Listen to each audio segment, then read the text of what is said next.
The story begins with a couple who notice that all their neighbors are leaving their homes as if the world is about to end. When Ray steps outside, he sees chaos everywhere.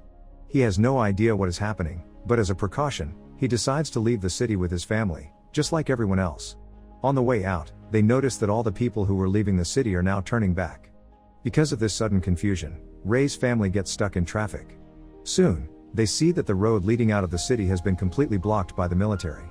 Helicopters begin to circle overhead, and an announcement is made: a strange infection has spread throughout the city, affecting every person.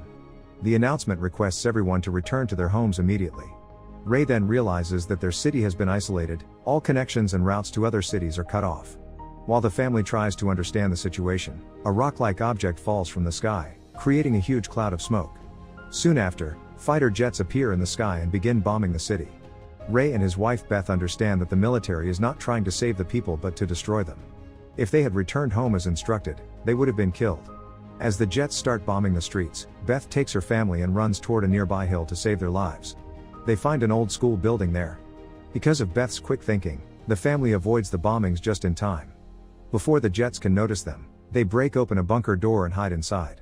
The bunker door is heavy, and once they close it, they feel somewhat safe, but they still have no idea what kind of virus has infected the city. Ray tells Beth not to panic and to be thankful that they at least have a shelter. Inside the bunker, they find a large amount of food, though all of it is expired. They realize that they can still survive on it for at least 3 months.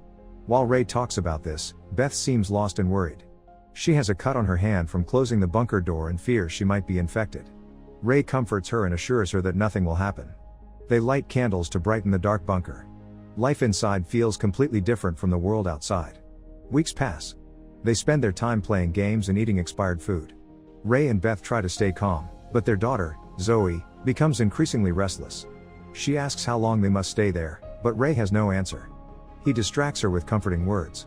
The bunker has a small mirror through which the girl often looks outside, but she never sees any humans, animals, or even leaves on trees. Everything is burnt and lifeless.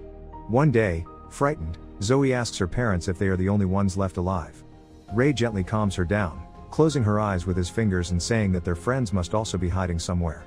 Later, when Zoe goes to get food, she notices that one of the cans has a hole in it and the food is missing. Checking the rest, they find 12 empty cans and realize that rats have entered the bunker and eaten their food. Ray tells Beth and Zoe to stay calm. He assures them that if food runs out, he will go outside to find more. Just as they are eating, they hear a strange noise again. When they look back, they see a rat squeaking loudly. Ray grabs a knife to kill it, but the rat is faster than normal ones. Beth blocks its path ahead and finally catches it. Before they can react, they smell kerosene. The rat has knocked over their lantern. Within moments, the lantern explodes, and fire spreads inside the bunker. It seems as though they are about to lose their last hope of survival. The fire spreads quickly inside the shelter. Ray rushes to the tap and tries to put out the flames with water, but the fire keeps growing. Beth throws a cloth over it, and after a long struggle, both manage to extinguish the fire. As soon as they calm down, they realize Zoe is missing. Fear grips them again until they find her hiding under a bag, terrified. Just when they start to relax, Ray notices another problem. The smoke from the fire is escaping through the air duct. That could reveal their location to anyone outside. He tries to block the smoke from going out, but his efforts fail. The family spends the entire night in fear, waiting to be discovered. Fortunately, no one notices them. Everything outside seems destroyed. The next morning, they see ashes from the fire scattered outside the bunker's entrance, a sign that someone could still spot them. To eliminate the risk, Ray and Beth decide to go outside and clean the area, leaving Zoe inside to wait. The whole day passes, but Ray and Beth do not return. Zoe grows anxious. Throughout the day, she checks through the reflective mirror and sees her parents working nearby. But when she looks again later, she notices a dark shadow moving toward her father from the forest. She screams to warn him about the creature, but he cannot hear her. Panicked, she leaves the bunker to help them. Outside, she finds no sign of her parents.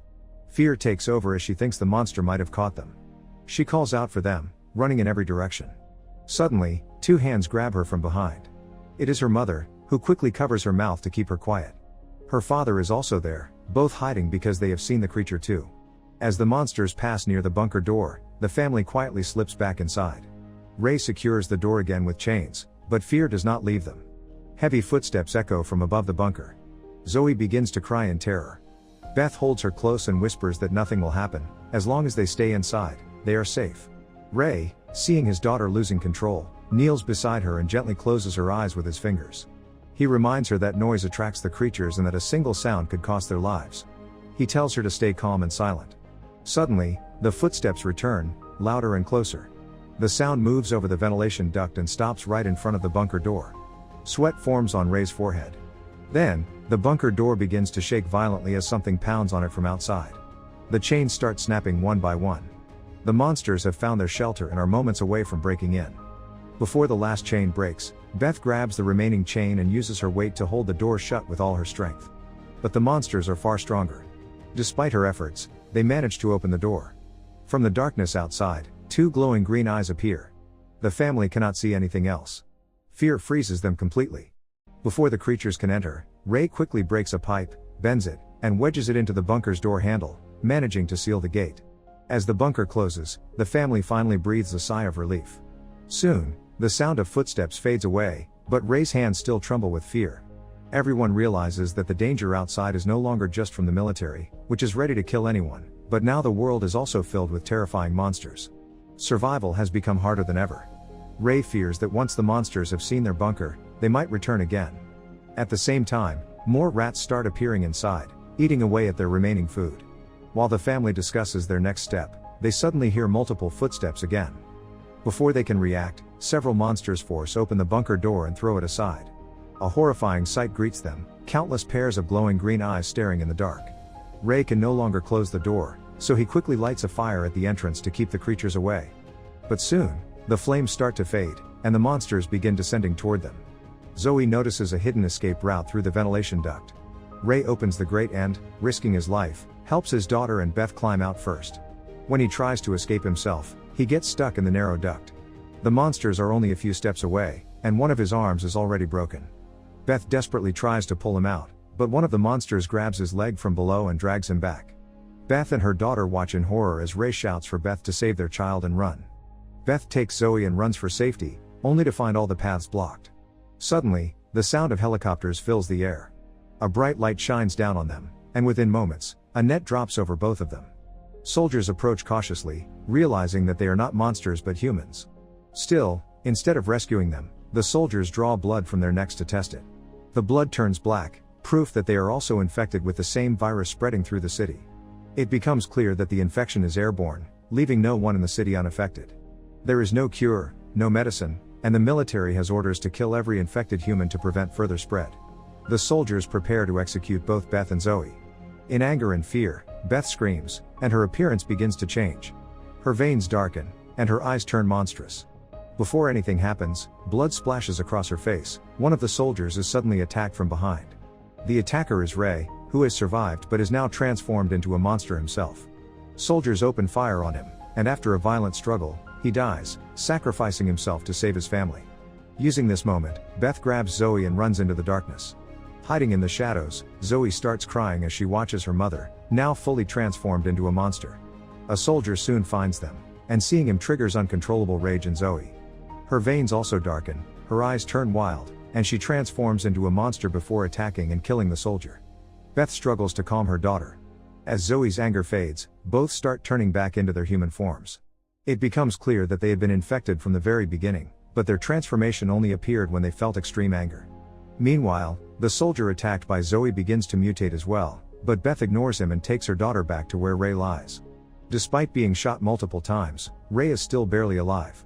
He gently closes his daughter's eyes one last time, the same way he always did, and then dies. Before the two can even grieve, the sound of another helicopter approaches. The searchlights sweep the area, hunting for survivors. Beth carries her daughter and runs again. Eventually, they find another underground bunker hidden in the ruined city. Inside, they meet Zoe's friend, who leads them to a larger shelter filled with other survivors. All of these people now live in hiding, knowing they are infected and partly transformed into monsters. Yet, none of them are ready to die. They choose to keep surviving, even in a world where humanity itself has turned into the very thing it feared most. With this, the movie ends.